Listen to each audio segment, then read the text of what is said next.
Hi friends, എല്ലാവർക്കും അക്കൂട്ടി world YouTube ചാനലിലേക്ക് സ്വാഗതം. ഇന്ന് ഞാൻ ഈ വീഡിയോയിൽ കാണിക്കുന്നത് ഞങ്ങളുടെ വീട്ടിലോട്ടുള്ള വഴി വൃത്തിയാക്കുന്ന വീഡിയോ ആണ്.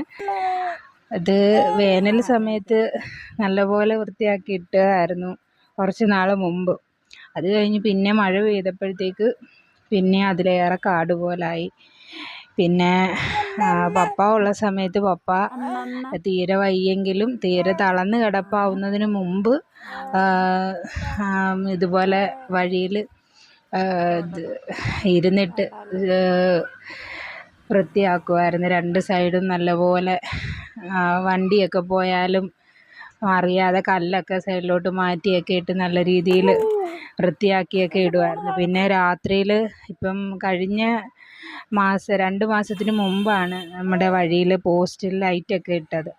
അപ്പം അച്ഛൻ വയ്യാതെ കിടന്ന സമയത്തൊക്കെ രാത്രിയിലൊക്കെ ഹോസ്പിറ്റലിൽ കൊണ്ടുപോകാനൊക്കെ ഭയങ്കരമായിട്ട് ബുദ്ധിമുട്ടി. വെട്ടവും ഇല്ല, വണ്ടിയാണെങ്കിൽ കയറി വരത്തില്ല, ആംബുലൻസൊക്കെ റോഡിൽ വന്ന് കിടക്കും. അങ്ങനെ ഒരു 4-5 പേര് ചേർന്നായിരുന്നു അച്ഛനെ പിടിച്ചുകൊണ്ട് പോകുന്നതൊക്കെ ഹോസ്പിറ്റലിൽ കൊണ്ടുപോകാൻ നേരം. പിന്നെ മെയിനായിട്ട് വഴി പോച്ച ഇച്ചിരി വളരുമ്പോഴേ വൃത്തിയാക്കുന്നതെന്ന് വെച്ച് കഴിഞ്ഞാൽ രാത്രി വെട്ടവും കൂടി ഇല്ലാത്ത സമയത്ത് പലപ്പോഴും ഇഴജന്തുക്കളിനെയൊക്കെ കണ്ടിട്ടുണ്ട്. കുഞ്ഞുമൊക്കെ ഉള്ളതുകൊണ്ട് ഞങ്ങൾക്ക് ഭയങ്കര പേടിയാണ്. അപ്പം രാത്രിയിൽ ആരെങ്കിലും വന്നാലും അപകടം വരരുതല്ലോ എന്നുള്ള രീതിയിൽ അങ്ങനെ വൃത്തിയാക്കിയത്. ഇത് അച്ഛൻ വയ്യാതെ കിടപ്പിലായ ഒരു സമയത്ത്, കിടപ്പിലാകുന്നതിന് മുമ്പ് ഒരു ദിവസം വൃത്തിയാക്കിയതായിരുന്നു. ഇതിങ്ങനെ വൃത്തിയാക്കിയതിൻ്റെ പേരിലും ഞങ്ങൾ ഒരുപാട്, ഞാനും അമ്മയൊക്കെ കുറ്റപ്പെടുത്തലും കേൾക്കേണ്ടി വന്നു. അത് ആരും വൃത്തിയാക്കാതെ കിടക്കുന്ന കണ്ടപ്പം റോഡ് വൃത്തിയാക്കിയതായിരുന്നു. അപ്പം അത് ഞങ്ങളിങ്ങനെ നടുക്ക് കുറച്ച് ഭാഗത്ത് ചള്ള പോലെ കിടക്കുന്നുണ്ടായിരുന്നു. അപ്പോൾ ആ ഭാഗത്തൊക്കെ നമ്മൾ അല്ലാതുള്ള ഇതൊക്കെ ഇട്ട് വൃത്തിയൊക്കെ ആക്കി. പക്ഷെ പിന്നീട് ആരൊക്കെയോ പറഞ്ഞത് അവിടുന്ന് മണ്ണ് വാരിക്കൊണ്ട് പോവായിരുന്നു എന്നൊക്കെ പറഞ്ഞു. അപ്പം എന്തോ ഒരു ഭാഗ്യത്തിനാണ് ഞാൻ അന്ന് ഇതിങ്ങനെ വൃത്തിയാക്കിയ സമയത്ത് ഇങ്ങനെ വീഡിയോ എടുക്കുകയും കൂടെ ചെയ്തത്. അങ്ങനെ കുഞ്ഞിനന്ന് ഒരു വയസ്സ് പോലും പൂർത്തിയായിട്ടില്ല. ഒരു വയസ്സും കഴിഞ്ഞു, ഒരു വയസ്സും ഒരു മാസം കൂടെയൊക്കെ ഉള്ള സമയത്താണ് ഇത് വൃത്തിയാക്കുന്നത്.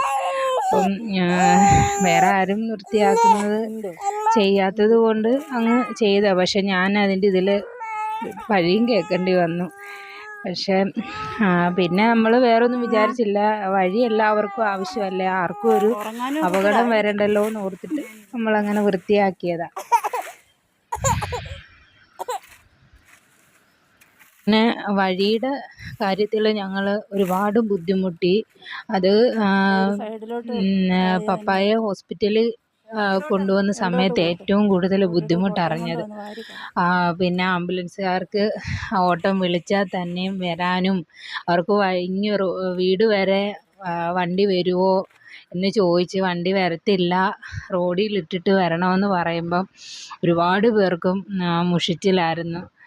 അങ്ങനെ ഒരുപാട്. പിന്നെ നമ്മുടെ ഇവിടുത്തെ ഈ പ്രദേശത്തുള്ള ഒത്തിരി പേര് അച്ഛന് വയ്യ, ഒന്ന് വണ്ടിയെ കയറ്റാനായിട്ടൊന്ന് സഹായിക്കാൻ വരാമോ എന്ന് ചോദിക്കുമ്പോഴൊക്കെ ഓടി, വേറെയുള്ള തിരക്കുകൾ നിൽക്കുമ്പോഴും ഓടി ഞങ്ങൾ വിളിക്കുമ്പോഴും ഞാനും അമ്മയും തന്നെ ഉള്ളു. അപ്പം അച്ഛനെ ഹോസ്പിറ്റലിൽ കൊണ്ടുപോയി വിളിക്കുമ്പോഴേ ഓടി വരുമായിരുന്നു.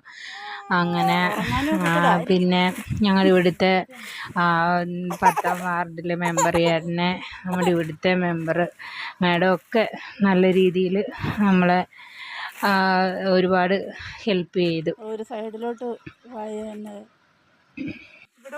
എവിടോട്ട് കൂട്ടിട്ട് കോട്ടയം കൊണ്ട്